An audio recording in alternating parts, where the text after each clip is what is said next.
Me llamo Isabel Morales, tengo 34 años.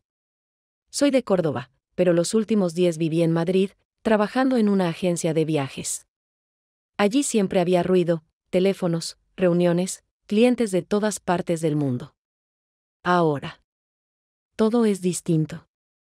Mi marido, Martín Herrera, y yo nos mudamos al pueblo donde él creció.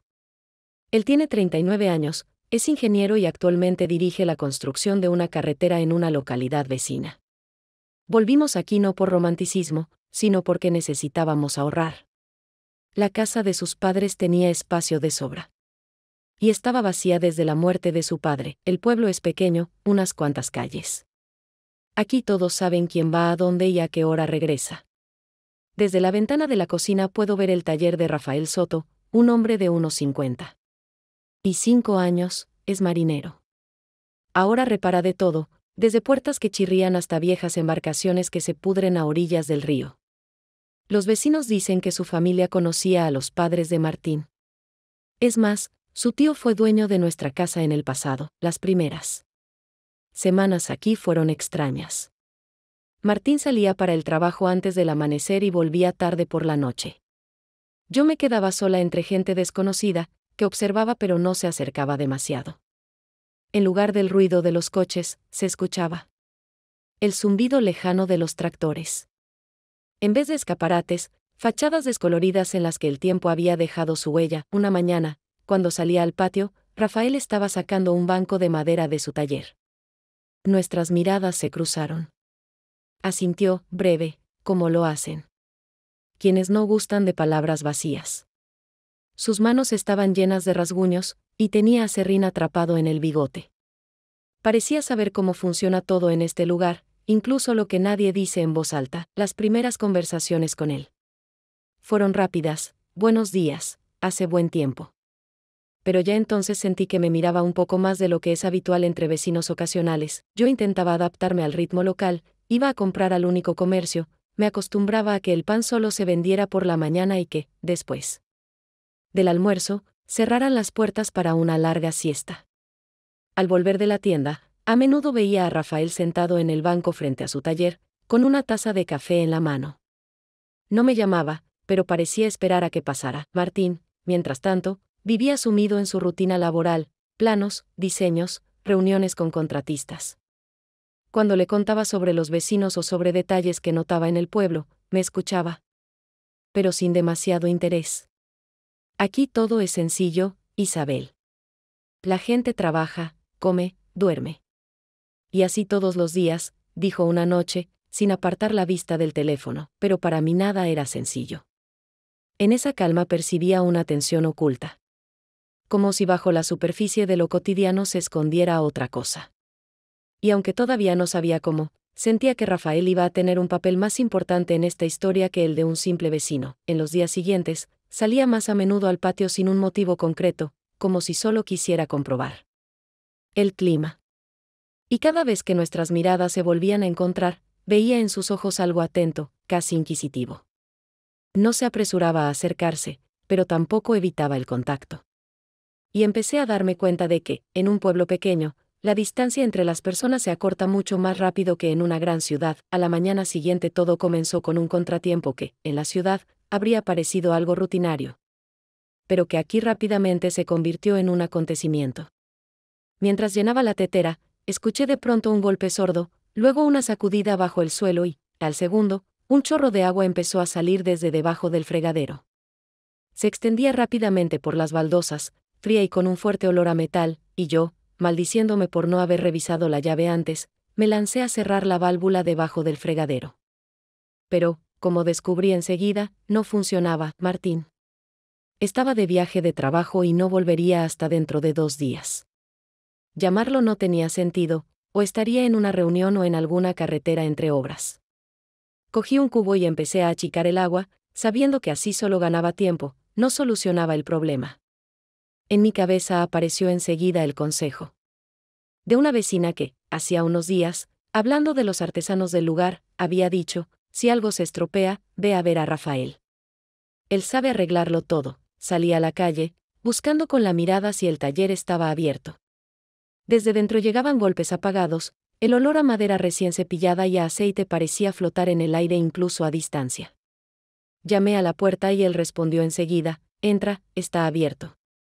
Dentro reinaba ese desorden particular, en el que el dueño encuentra todo lo que necesita. En las paredes colgaban herramientas de distintas épocas y estados, sobre el banco de trabajo había trozos de madera, vidrio, viejas manijas de puertas y bisagras metálicas. Rafael se levantó de la mesa, secándose las manos con un trapo, y, al ver mi expresión de apuro, preguntó: «¿Ha pasado algo?». Le expliqué brevemente lo de la tubería rota y, sin pensarlo, respondió: «Esta tarde paso a verlo. No está lejos, pero ahora tengo que terminar algo». Su voz era serena, pero transmitía una certeza que no dejaba dudas: cumpliría lo que prometía. Hablamos unos minutos más y, de repente, recordó que de niño solía jugar en el patio de nuestra casa, cuando vivía allí su tío. Contó que entonces el jardín era más grande, que el manzano aún daba muchos frutos y que el viejo pozo, ahora cubierto con una tapa, era el centro de todos los juegos infantiles. Escuchaba y me sorprendía al pensar que aquella conversación era mi primera verdadera inmersión en el pasado de la casa a la que había llegado sin recuerdos, pero que ahora comenzaba a llenarse con los de otros. De vuelta en casa, traté de poner algo de orden tras la inundación, mientras pensaba en él.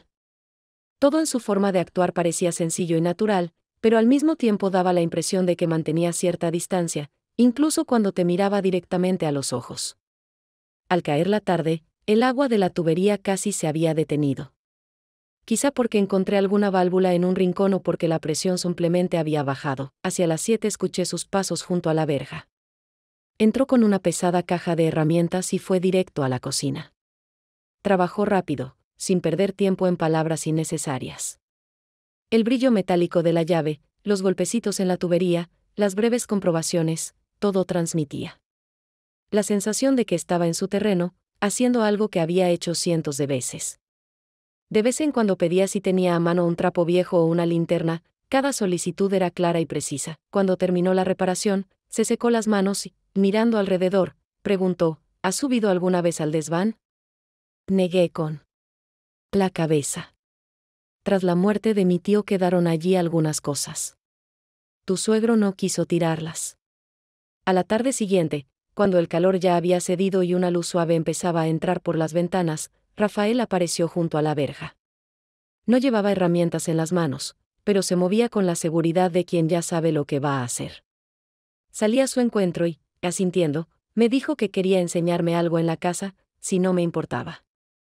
Su tono era tranquilo, pero en su mirada se leía que no contemplaba del todo la posibilidad de una negativa. Se dirigió a la puerta tras la cual comenzaba una estrecha escalera que conducía al desván.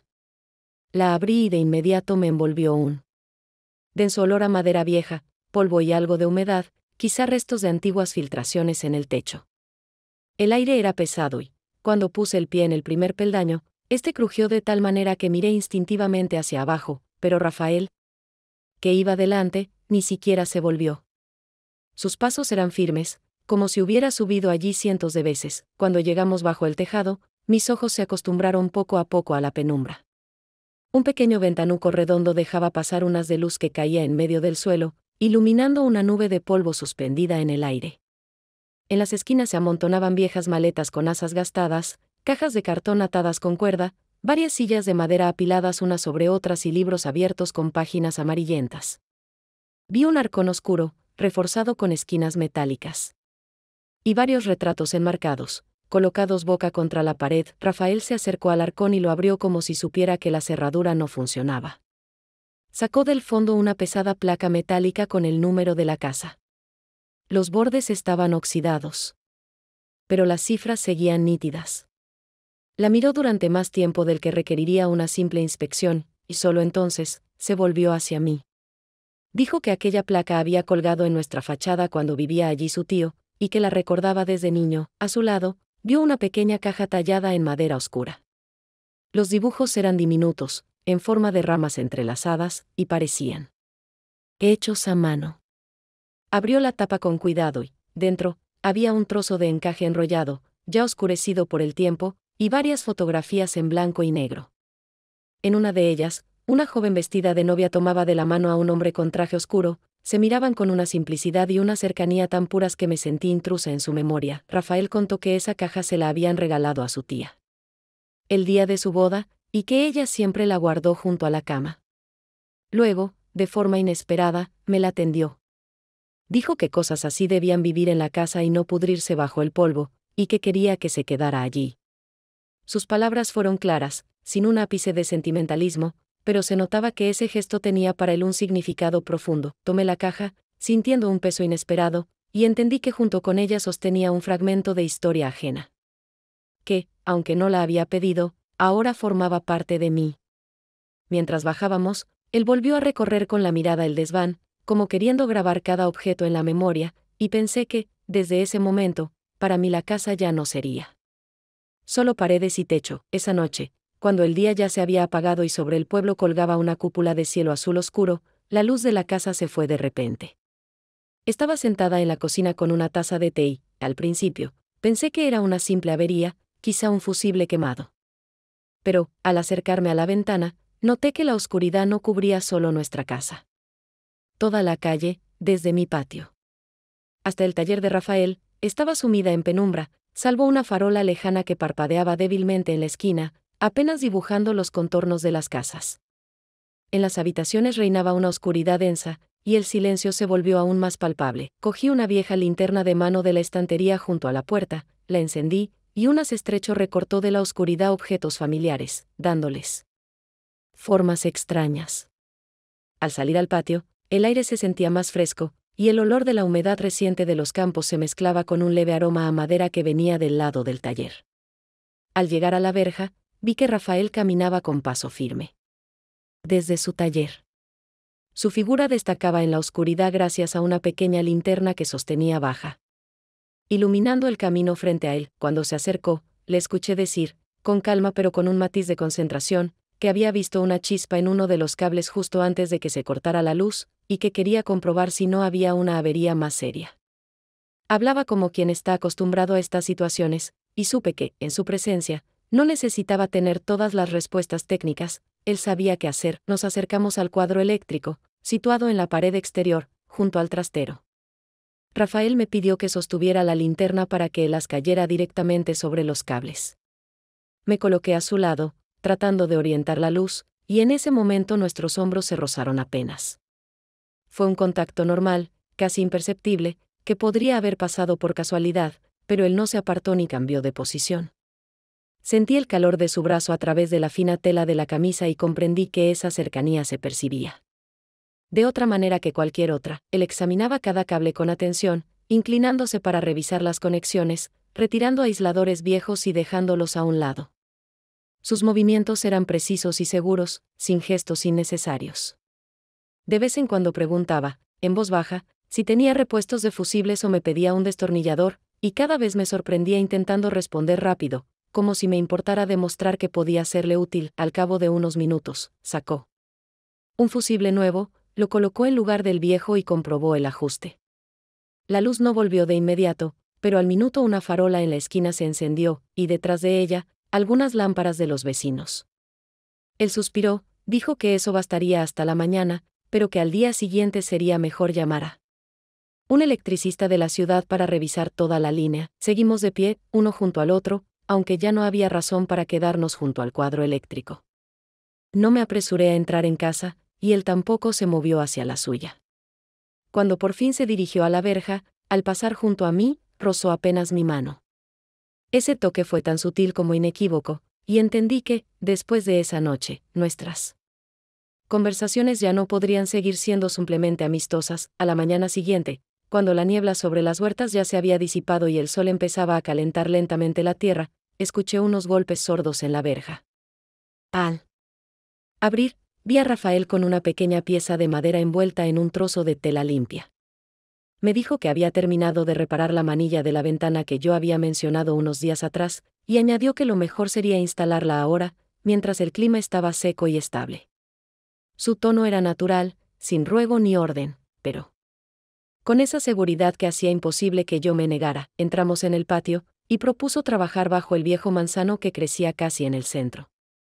Sus gruesas ramas, arqueadas bajo su propio peso, creaban una sombra donde, incluso en el día más caluroso, se podía encontrar frescor.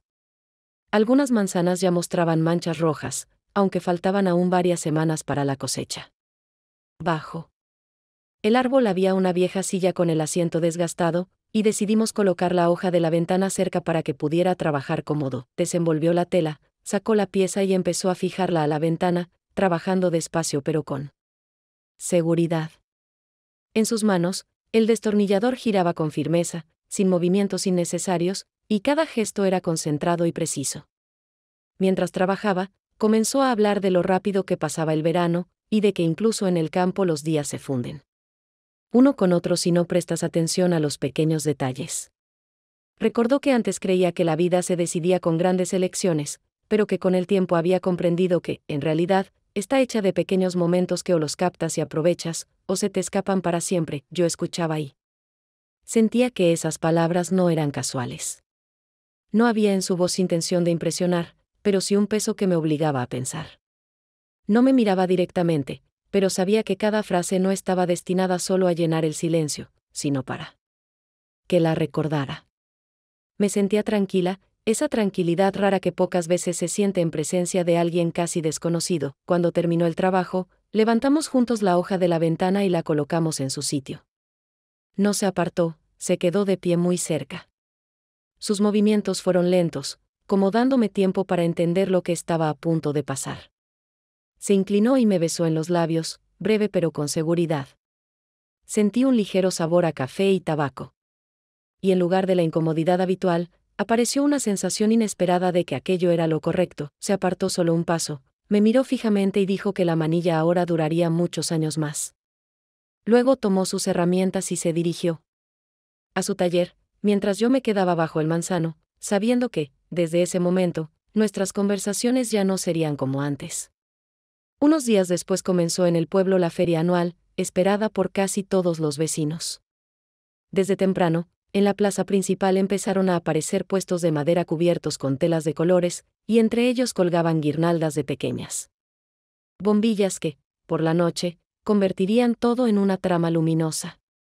Las calles estrechas, normalmente casi vacías, se llenaron de murmullos, de olores a repostería recién hecha, carne asada y especias. Los vendedores forasteros ofrecían verduras, frutas, miel, quesos caseros, artesanía en madera, barro y metal. La gente se saludaba, intercambiaba noticias, y los niños, con unas monedas en la mano, corrían de un lado a otro eligiendo golosinas. Decidí dar una vuelta entre los puestos para empaparme del ambiente festivo y, quizá, comprar algo para la casa. Entre los pasillos había que moverse despacio, esquivando cestos con verduras y bandejas de pan. Cuando ya casi llegaba al final de la plaza, vi a Rafael. Estaba junto a un puesto de telas, observando atentamente rollos con distintos estampados. A su lado estaba Lucía, la viuda que vivía frente a nuestra casa. Ella sostenía un corte de lino claro, se lo mostraba y ambos reían, como si compartieran un chiste que solo ellos conocían. Su cercanía parecía natural, pero de pronto sentí un pinchazo, la sensación incómoda de ser, en ese momento, una extraña. Él me vio primero. Asintió, dejó a Lucía junto al puesto y se acercó. Su tono fue neutro cuando explicó que se conocían desde la infancia, que sus padres eran amigos y que siempre se habían ayudado en pequeñas cosas. Respondí que me daba igual, aunque sabía perfectamente que no era cierto. Él me miró con atención y sonrió apenas, como si hubiera entendido más de lo que yo quería mostrar, pero sin insistir en el tema. Intercambiamos algunas frases sobre la feria, sobre lo concurridas que estaban las calles, y volvió con Lucía, que ya estaba pagando la tela. Me quedé de pie, viendo cómo se alejaban juntos por el pasillo, sintiendo un frío incómodo por dentro. No era celos abiertos, sino más bien la conciencia de que él no me pertenecía, de que en su vida había otras personas con las que compartía conversaciones y risas ligeras. Para distraerme, compré queso fresco, unas manzanas y observé las piezas de cerámica de un alfarero local, pero las charlas con los vendedores me parecieron superficiales. Cada sonrisa era forzada, porque en mi mente seguía presente la imagen del inclinado hacia Lucía, mientras ella le tocaba el codo para mostrarle una tela.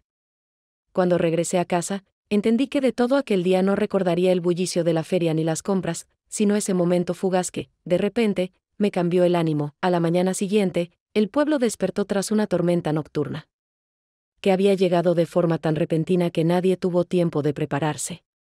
La lluvia había caído a raudales, el viento doblaba los árboles hasta casi tocar el suelo y los truenos rodaban entre las colinas. Cuando salí al patio para comprobar que todo estuviera en su sitio, vi enseguida que en el fondo del huerto había caído un tramo de la vieja valla. Las tablas yacían sobre la tierra húmeda, con los clavos torcidos sobresaliendo, y entre ellas se veía el verde fresco del huerto vecino. Detrás de la valla estaba el terreno que Rafael cuidaba para un anciano agricultor que ya no tenía fuerzas para trabajarlo por sí mismo. Me quedé de pie, pensando por dónde empezar, cuando oí unos pasos conocidos junto a la verja. Rafael entró sin ceremonias, con un martillo y varias tablas en la mano. Dijo que había visto el daño esa misma mañana al pasar y que decidió venir a ayudar antes de que la madera se secara del todo, porque así sería más fácil clavar las nuevas piezas. En su voz no había pregunta, solo la firme certeza de que empezaríamos el trabajo de inmediato. Fuimos hasta el lugar donde la valla se había caído y él empezó enseguida a limpiar la zona de restos, apartando las tablas viejas a un lado. Yo le ayudaba, pasándole herramientas, sosteniendo las nuevas tablas mientras él las clavaba con golpes rectos y precisos. El viento todavía soplaba a ratos desde la esquina, arrojándonos a la cara pequeñas gotas de agua que quedaban en las hojas del manzano y en los arbustos de grosellas. De la madera mojada y la tierra fresca subía un olor intenso que se mezclaba con el aroma tenue de su chaqueta. Mientras trabajábamos, reímos un par de veces cuando alguna tabla se nos escapaba de las manos o cuando un clavo entraba torcido y había que empezar de nuevo. En esos momentos había algo que aligeraba la tensión de los últimos días, y me pareció que él, deliberadamente, mantenía la conversación ligera para que yo no me perdiera en mis propios pensamientos. Cada vez que le pasaba el martillo, nuestros dedos se rozaban, y ninguno de los dos parecía tener prisa en soltarlo. Trabajamos más tiempo del necesario, porque él revisaba cada tramo 2 veces, se alejaba unos pasos para evaluar cómo quedaba la nueva parte de la valla, y solo entonces continuaba.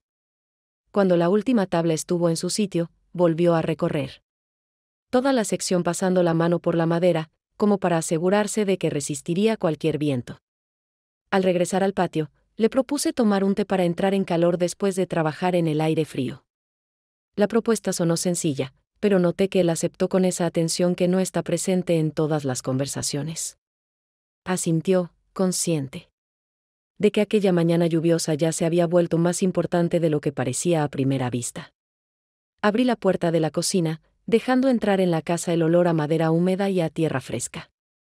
Rafael me siguió, dejó el martillo y las tablas junto a la pared, como si no pensara quedarse mucho tiempo. Puse la tetera al fuego, él asintió, sin objeciones, y se quitó la chaqueta, colgándola en el respaldo de una silla.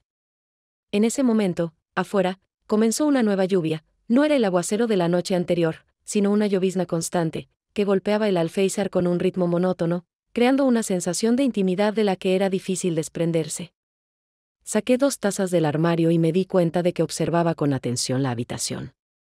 Su mirada se detenía en algunos detalles: la loza que habíamos encontrado en el desván, la tela en el alféizar, la esquina de la mesa donde la pintura se había desgastado con el tiempo. Eran detalles a los que normalmente nadie prestaría atención, pero él los miraba como si pudieran decir algo sobre mí. Nos sentamos a la mesa y, durante un rato, él se limitó a calentar las manos con la taza. Luego, sin preámbulos, dijo que, hace muchos años, había dejado en Lima a una mujer que lo amaba. Habló en voz baja, sin mirarme, como si aquellas palabras se dirigieran más a sí mismo que a mí. Explicó que entonces pensó que hacía lo correcto, porque no quería cargarla con sus planes y su vida nómada, pero que, desde entonces, evitaba las cercanías que podían volverse verdaderas. En su voz no había excusas ni petición de compasión, solo un reconocimiento sereno de cómo eran las cosas. Yo lo escuchaba, sorprendida pero con una comprensión silenciosa. Eso explicaba su cautela en las palabras, su habilidad para estar cerca sin dar pasos de más, pero tampoco alejándose del todo.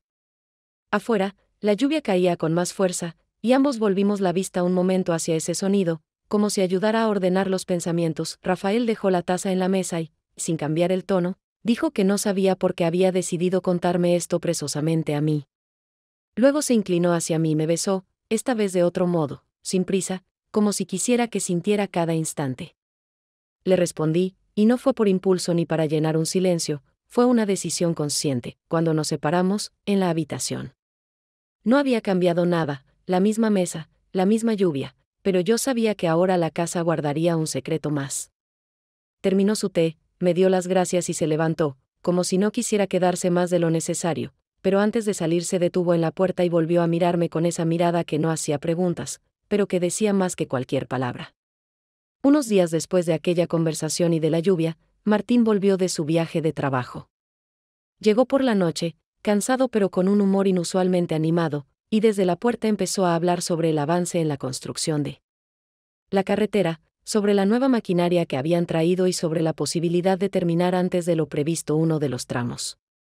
Yo lo escuchaba, pero por dentro estaba concentrada en otra cosa, en lo que había pasado en la cocina con Rafael y en cómo comportarme ahora. Después de cenar, mientras recogíamos la mesa, Martín dijo de pronto que quería invitar a Rafael para agradecerle la ayuda con la valla. No tuve tiempo de encontrar una excusa convincente para negarme, y cualquier negativa habría parecido extraña. Tomó el teléfono, llamó y, en pocos minutos, me informó de que Rafael había aceptado. Y que vendría al día siguiente por la noche. Su tono era normal, sin segundas intenciones, pero yo sentía como en mi interior crecía la tensión. Al día siguiente, puse la mesa con especial cuidado, aunque intentaba aparentar indiferencia. Martín trajo del sótano una botella de vino que guardaba para una ocasión especial y la colocó en el centro. Cuando sonó el timbre, fui a abrir y encontré a Rafael con una pequeña caja envuelta en papel craft. Explicó que traía queso casero de un anciano agricultor al que ayudaba a cuidar sus tierras. Intercambiamos unas pocas palabras y entró, saludando a Martín como si hiciera mucho que no se veían, aunque habían hablado apenas una semana antes. Durante la cena, hablaron sobre todo de trabajo. Martín contaba las dificultades con los contratistas, Rafael hacía preguntas, añadía historias de su propia experiencia en reparaciones y construcción. Yo estaba sentada entre ambos, sirviendo el vino, acercando los platos, y al mismo tiempo percibiendo cada cruce de miradas con Rafael. Eran breves, pero lo bastante elocuentes para saber que él recordaba lo mismo que yo. Martín bromeaba, reía de vez en cuando, y me parecía que no notaba nada fuera de lo habitual. Pero en un momento, cuando sentí una mirada especialmente fija de Rafael, me pasó por la cabeza la idea de que quizá Martín sospechaba más de lo que mostraba. No dijo nada, pero sus ojos se detuvieron en mí un segundo más de lo normal. Antes de volver a la conversación con el invitado, cuando terminó la cena, recogimos juntos la mesa. Rafael agradeció y dijo que prefería no quedarse hasta tarde, porque a la mañana siguiente debía abrir el taller. Martín lo acompañó hasta la puerta y se intercambiaron unas palabras que no alcancé a oír. Cuando la puerta se cerró, sentí que el aire en la habitación se había vuelto más pesado, aunque por fuera todo siguiera igual que antes de su llegada. La semana siguiente, cuando el sol apenas comenzaba a calentar las estrechas calles del pueblo, decidí ir al mercado para comprar verduras frescas y pan. Incluso antes de llegar a la plaza, percibí ese bullicio especial de los fines de semana, el murmullo de las voces entrelazado con los gritos de los vendedores, el aroma de las verduras frescas mezclándose con el del café de la pequeña cafetería, donde unos hombres estaban sentados en una mesa comentando las noticias. Saludé, como siempre, a María, la vendedora de tomates, y antes de poder sacar la bolsa, vi a Lucía de pie junto al puesto de telas. Su mirada se deslizó sobre mí y, en lugar de su habitual sonrisa cálida, apenas asintió con la cabeza.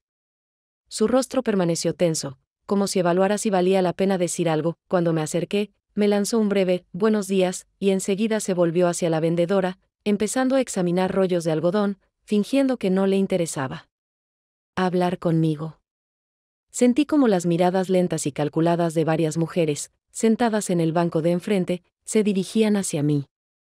Aunque continuaban charlando animadamente entre ellas, había algo revelador en las pausas entre palabras, como si dejaran espacio en el aire para frases que deliberadamente no pronunciaban en voz alta. En la tienda de comestibles ocurrió algo parecido. El dueño me saludó como siempre, pero dos vecinas que elegían aceite guardaron silencio cuando pasé junto a ellas y fingieron examinar las etiquetas, aunque en realidad esperaban a que yo terminara mis compras. El cambio en su actitud era tan evidente que no necesitaba explicación. En un pueblo pequeño, las noticias y las suposiciones se propagan más rápido que cualquier coche, y a menudo adquieren formas y matices que ninguno de los implicados ha dicho en voz alta. De camino a casa intenté concentrarme en cosas simples. Conté mis pasos, inhalé el aroma del pan recién hecho que llevaba en la bolsa, observé los hibiscos en flor junto a la puerta de una casa. Pero en mi cabeza aparecían una y otra vez escenas de las últimas semanas: la valla bajo la lluvia, la conversación en la cocina, el manzano bajo el cual él se inclinó más de lo que permiten los límites vecinales.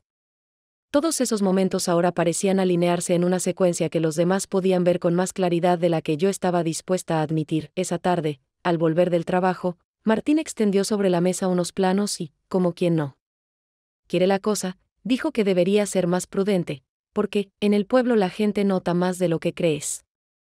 Su voz era tranquila, sin reproche, pero en esa calma se escondía una pregunta que no formuló directamente.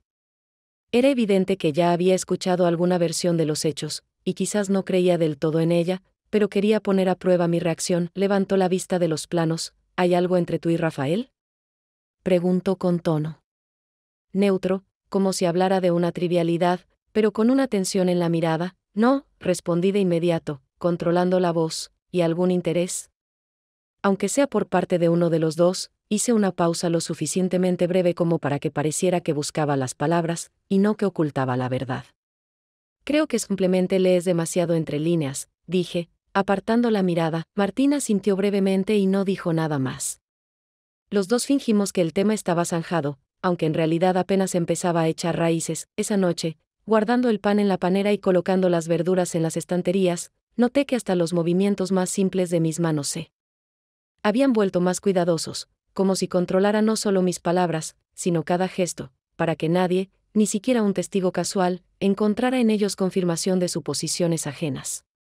Sin embargo, sabía que no se puede huir de los rumores, y que rara vez desaparecen por sí solos, más bien cambian de forma, perdiendo con el tiempo su filo, pero quedando en la memoria de quienes alguna vez creyeron en cierta historia. Pasaron unos días y, aquella mañana, me desperté más temprano de lo habitual, y sin encender la luz, me acerqué a la ventana para abrir las cortinas.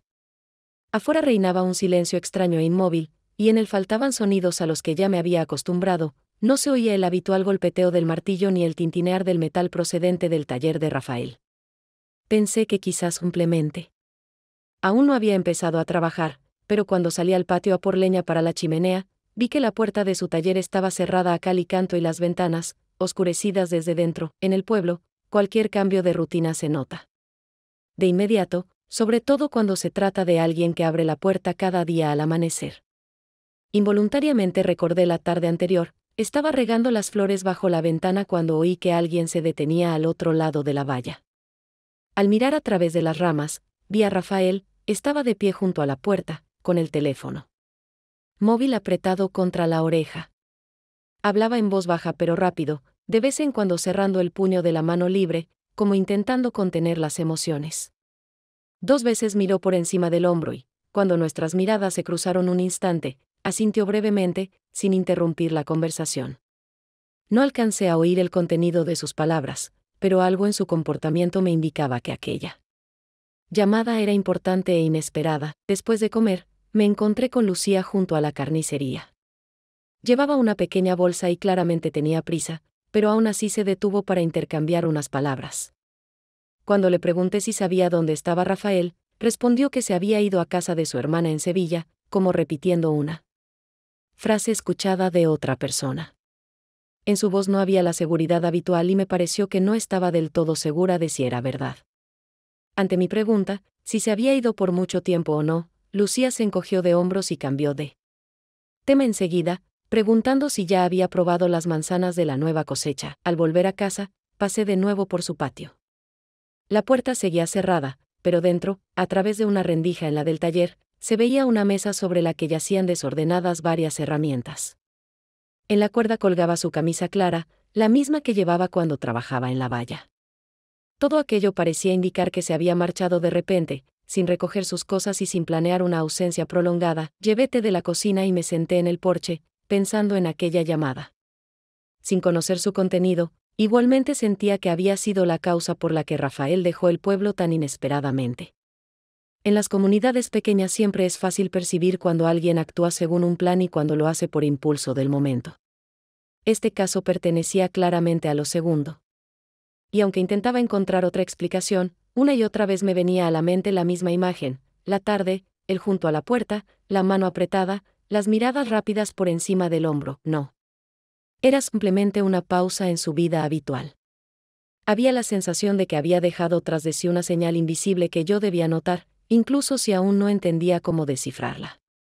Unos días después de que Lucía mencionara el viaje a Sevilla, el aire de la mañana me pareció especialmente fresco y salí al patio un poco antes de lo habitual para revisar los bancales con los plantones y ver si la tierra junto al nuevo tramo de la valla no se había erosionado.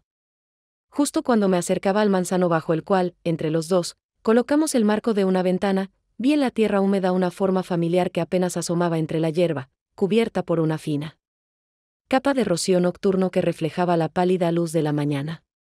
Y en esa familiaridad había algo inesperado, como si un objeto que debería estar guardado en lo alto del desván apareciera de pronto aquí, en el lugar donde alguna vez hablamos de cosas pequeñas sin nombrar lo esencial. Me agaché, aparté unas hojas y tomé entre las manos la placa con el número de nuestra casa, la misma que Rafael y yo encontramos en un arcón oscuro bajo el tejado y que yo había querido limpiar, pero nunca lo hice.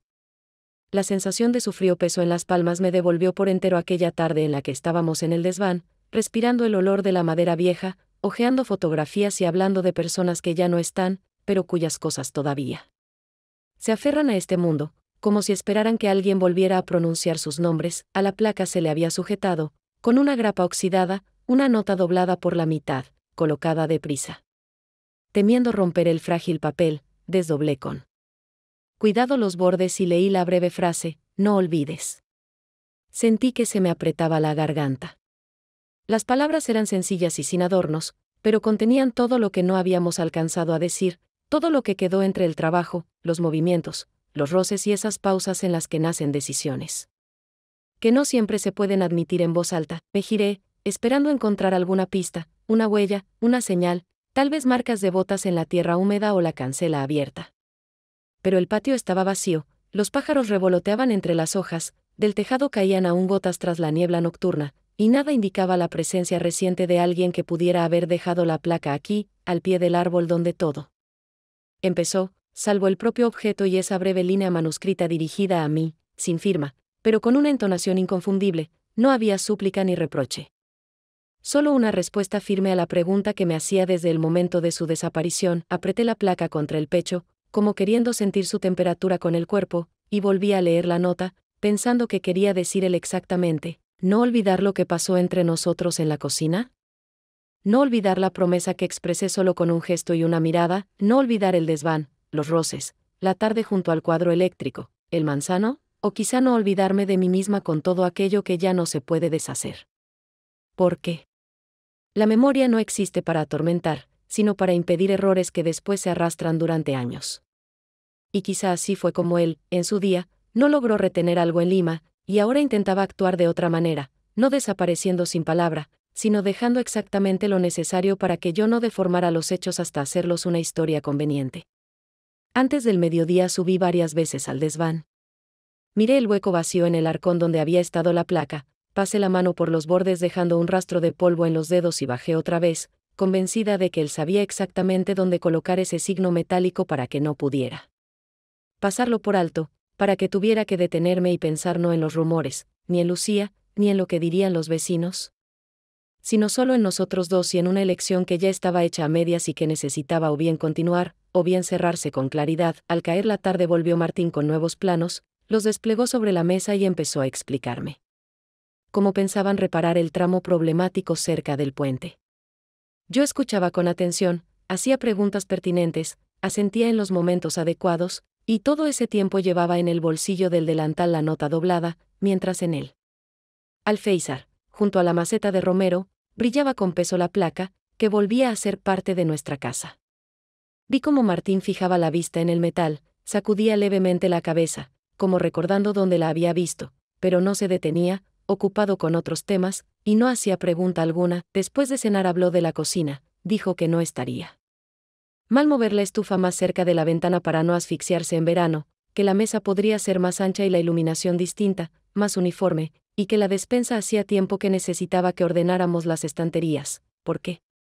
Se sostenían solo por compromiso. Yo escuchaba sus planes detallados, entendiendo que en esa concentración en lo práctico había algo de salvación, la que uno busca cuando siente que otras cosas se escapan de su control pero no quiere admitirlo, y por eso se ocupa de lo que se puede medir, comprar, instalar, atornillar. En ese momento no discutí, solo estuve de acuerdo en todo, sabiendo que la reforma de la cocina no se oponía a lo otro, sino que avanzaba en paralelo, como dos vías que se cruzarán más adelante. Aunque no en el lugar que esperamos, cuando se fue al baño y el ruido del agua ahogó los demás sonidos. Tomé la placa, miré otra vez sus cifras desgastadas, la puse junto a la nota, pasé el dedo por las letras, sentí la ligera aspereza del papel y comprendí que aún esperaba una casualidad repetible, aunque sabía que esas casualidades no existen, y que la persona capaz de traer este objeto en el momento en que su ausencia se hace insoportable no da pasos inútiles, solo aquellos que tienen sentido. Y que si hoy había elegido un gesto silencioso en lugar de una conversación, quizá esa era la respuesta más honesta a nuestras preguntas compartidas. Guardé la nota en la caja del desván, la coloqué entre las fotografías que miramos aquel día y cerré la tapa, que encajó suave, sin chirriar, como si hubiera esperado ese movimiento. Después volví a la cocina, acerqué la placa al borde del alféizar y la dejé allí, para que le diera la luz de la lámpara que Martín había instalado hoy en lugar de la que se había fundido. Pensé que quizá mañana por la mañana me despertaría y decidiría por fin colocarla en la fachada, en el lugar que le corresponde, no como signo de un pasado ajeno, sino como parte de nuestro presente. Cuando nos acostamos, Martín habló largo rato sobre dónde poner los nuevos enchufes. Y qué azulejos elegiría. Yo escuchaba, respondía, estaba de acuerdo, pero en el fondo de mi conciencia seguía volviendo al breve, no olvides, que no me dejaba transformar los acontecimientos de ayer en algo ajeno. Me parecía oír como en el jardín el viento movía las hojas del manzano, aunque la noche estaba casi en calma, y en ese leve susurro no había simbolismo inventado, sino la simple presencia física del lugar donde había estado la placa, donde hablamos sobre una estación que pasa más rápido de lo que parece, y donde una vez quedó claro que ningún paso nuestro es inocente si conduce a algo que cambia la vida. Antes de dormirme, repasé mentalmente todos los detalles de ese día y la idea de que no todas las puertas pueden cerrarse, por mucho que se quiera, no sonaba como una conclusión solemne, sino como una constatación práctica, parecida al consejo de un maestro que ve un marco torcido y dice que se puede cepillar, reforzar, calzar, pero que hay casas cuyo cimiento hundido no permite una geometría perfecta.